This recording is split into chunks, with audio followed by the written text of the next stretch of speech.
Welcome to the premiere of Season 3 of the For Love of Team podcast. This season, we are taking you behind the curtain as Winston Faircloth writes his new book, Team Love: 28 Ways to Demonstrate Caring at Work. Each week, we will share excerpts from a new chapter, sharing the key concepts and takeaways to help you support your team as a visionary leader. Today, Winston shares the introductory chapter of the book, covering a bit of his story becoming a Team Love leader. Now here's your host, Winston Faircloth. Chapter 1. Start with the compelling why. Tomorrow's our team's executive team meeting, and we've been floundering for months. We're facing an uncertain future. Our marketing and sales are trudging along, and customers are either indifferent or unhappy. Team members are defecting in greater numbers. Something must change, but what? Then overnight, a flash of brilliance finally arrives. The answer to an elusive question that's bedeviled you and the team. A vision so bold, so perfect for the circumstances. We must act now. So I'll dash out this email, and who cares if it's 3:45 in the morning?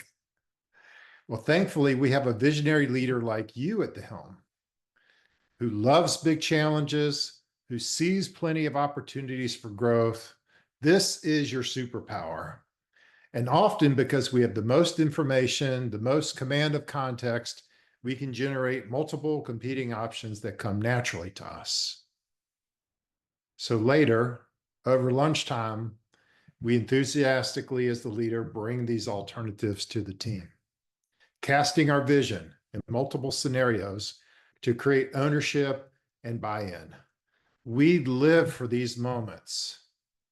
We're brainstorming, we're problem solving, we're spitballing, engaging our talented leaders in our most pressing problems.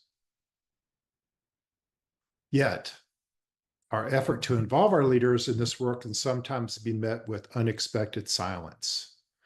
We can forget the power of our position and our words, especially in a group setting.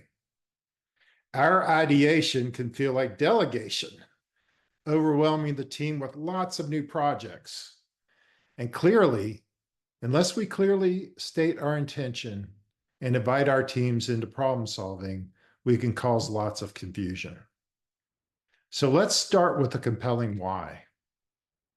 One of the most helpful things a leader can do to foster creativity with your teams is to start with a compelling why. And as a visionary leader myself, I used to hate the question why. Amid the excitement of casting a new vision on our team, Amanda would carefully listen for ways that she could help make my ideas, our ideas, come to life. And after sharing how this vision could solve problems for our clients, she naturally asked many questions for clarification, like why? And yet with each question, I could feel the resistance rise up within me.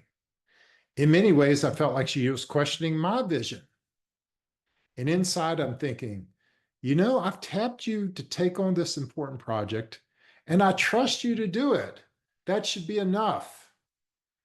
And then one day, Amanda taught me to embrace the why.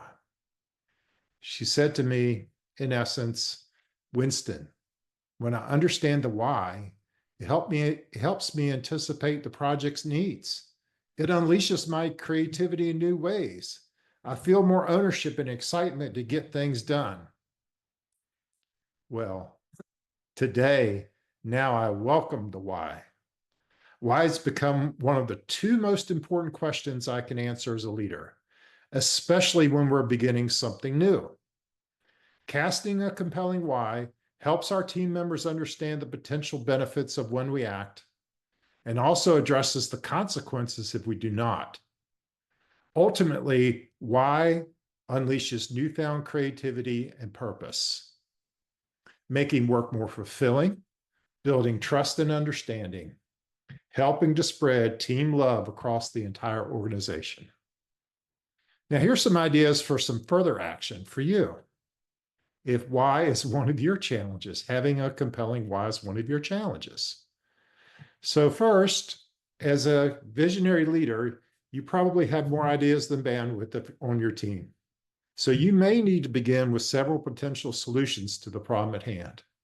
And on a separate document or piece of paper, write a 2 to 3 word title for each of these options you're considering.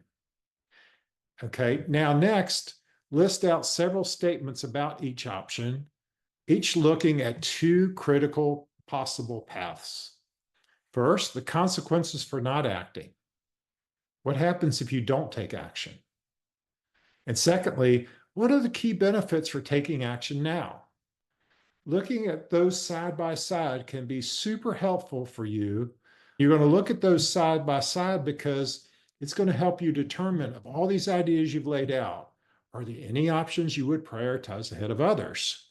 Because you see significant consequences for not taking action now and or significant benefits for acting now. So would you prioritize one of these ideas above the others? And in picking this most compelling option, we need you now to construct your why you're moving forward with this particular idea. Why is this solution most compelling to you? Why should it matter to your team, your customers, your partners? And why must we act now? And what are the consequences for inaction? Edit and simplify this statement until it becomes memorable and compelling.